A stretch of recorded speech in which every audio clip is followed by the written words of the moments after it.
Every day, students and staff come to school expecting their safety and well-being is their school's highest priority.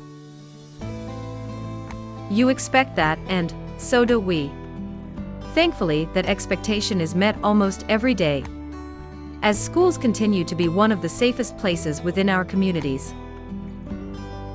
However, there are times when circumstances collide with that expectation. Times when an emergency occurs. For those times, our school has an emergency plan, a comprehensive plan that includes preparing our students and staff to quickly execute emergency protocols to help keep them safe.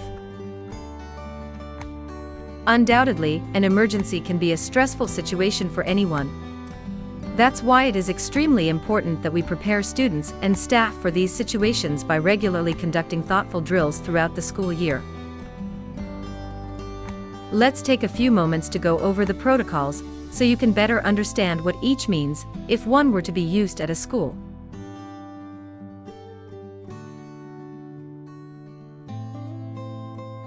Lockdown. A lockdown is used in response to acts or perceived threats of violence inside the school. Upon a lockdown being called, students and staff quickly go to lockable locations. Once there, they stay alert and prepare to take other actions if needed, such as barricading a door.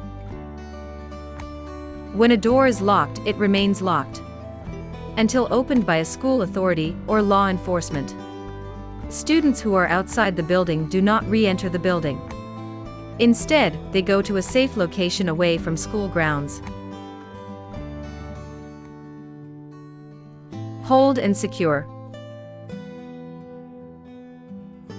Hold and secure is used in response to security threats or criminal activities that are outside the school, such as police activity in the neighborhood. All exterior doors are locked during a hold and secure to keep the problem out. Most often, students and staff will be able to safely continue activities inside the school. Nobody is permitted in or out of the building during a hold and secure.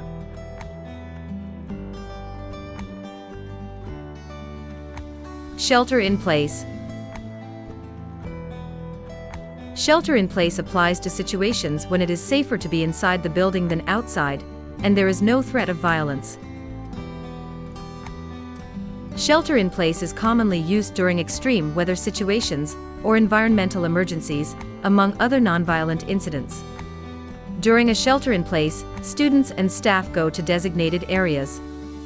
The specific location varies depending on the emergency.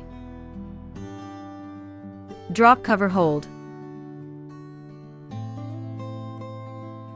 Students and staff use drop cover hold to help protect themselves from injury when risks of structural damage are elevated.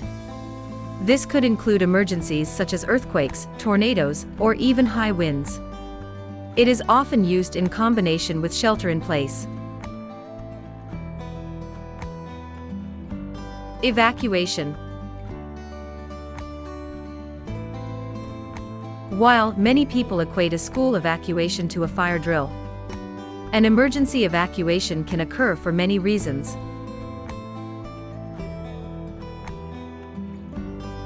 When a school initiates an emergency evacuation, all students and staff must immediately leave the building. Most often, this means going to a designated spot on the school grounds for a relatively short period. Yet on other occasions, it may require students to relocate to another place off campus. That is, an evacuation center. We frequently get asked the question of, where will my child's school evacuation center be?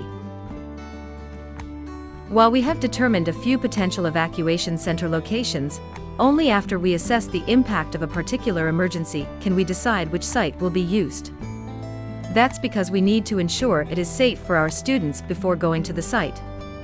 But unfortunately, that means we won't know the specific location until an emergency occurs. We do promise, if we need to evacuate the school to another location, we will notify you once we have decided upon the site. Should an emergency occur, we ask for your help by waiting for instructions on how and when to pick up your child before coming to the school or an evacuation site. We recognize you may be worried and anxious to see your child.